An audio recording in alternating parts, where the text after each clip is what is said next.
உடன்பிறப்பு கூட டின்னர் போலாமா? வாங்க போலாம். இன்னைக்கு வந்திருக்கேன்னு பார்த்தீங்கன்னா, நம்ம வடவழியில் இருக்க கேஎஃப்சி தாங்க என் தம்பி வந்து டின்னர் கூட்டிகிட்டு வந்திருந்தான். ஆக்சுவலி ரொம்ப நாளாச்சு நானும் என் தம்பி இந்த மாதிரி வெளியில் அவுட்டிங் வந்து டின்னருக்கு வந்து சரி இன்றைக்கி போகலாம் அப்படின்னு சொல்லிட்டு நானும் என் தம்பி வந்து கேஎஃப்சி வந்திருந்தோம்.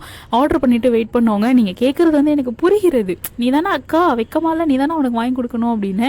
இதில் என்னங்க இருக்குது, அவன் காசு என்ன என் காசு என்ன எல்லாம் நம்ம காசு தான் அப்படின்னு சொல்லிட்டு நான் சாப்பிட ஆரம்பிச்சிட்டோம். ஃபஸ்ட்டு வந்து பார்த்திங்கன்னா இந்த சிக்கன் பர்கர் தான் நான் வந்து டேஸ்ட் பண்ணியிருந்தேன். உண்மைக்குமே வந்து செம்ம ஜூஸியாக சூப்பராக இருந்தது. என்னோட ஆல்மோஸ்ட் ஃபேவரட். அண்ட் அது மட்டும் இல்லைங்க, என்னன்னே தெரில, இந்த கேஎஃப்சிலையும் மெக்டானல்ட்ஸில் கொடுக்குற பெப்சி மட்டும் சூப்பராக இருக்குது. அது நான் அடிமைன்னே நான் சொல்லுவேன். அண்ட் வந்து பார்த்திங்கன்னா இந்த தாய் ஸ்பைசி சிக்கன் ரோல் தான் வந்து ஆர்டர் பண்ணியிருந்தேன். இது ஒன்றும் சொல்கிற அளவுக்கு இல்லைங்க, சும்மா சப்பாத்திக்குள்ள வந்து ஸ்டஃப் பண்ணி கொடுத்த மாதிரி ரொம்ப ஆவரேஜாக தான் இருந்தது. நெக்ஸ்ட்டு தாங்க நம்ம ஐட்டம் பெரிய பெரிய சிக்கன் ஸ்ட்ரிப்ஸ் தான். செம்ம ஸ்பைஸியாக நல்லா ஜூஸியாக இருந்தது. நான் நல்லா என்ஜாய் பண்ணேன். சோறு போட்ட மகராசனுக்கு நன்றிகள் அப்படின்னு என் தம்பிக்கு ஒரு தம்மா வெட்டுன்னு வெட்டிட்டேன். இப்படி தான் என்னோடய டின்னர் போச்சு. ஸோ இதே மாதிரி இன்னும் இன்ட்ரெஸ்டிங்கான வீடியோஸ்க்கு நம்ம பேஜாக மறக்காமல் ஃபாலோ பண்ணிக்கோங்க.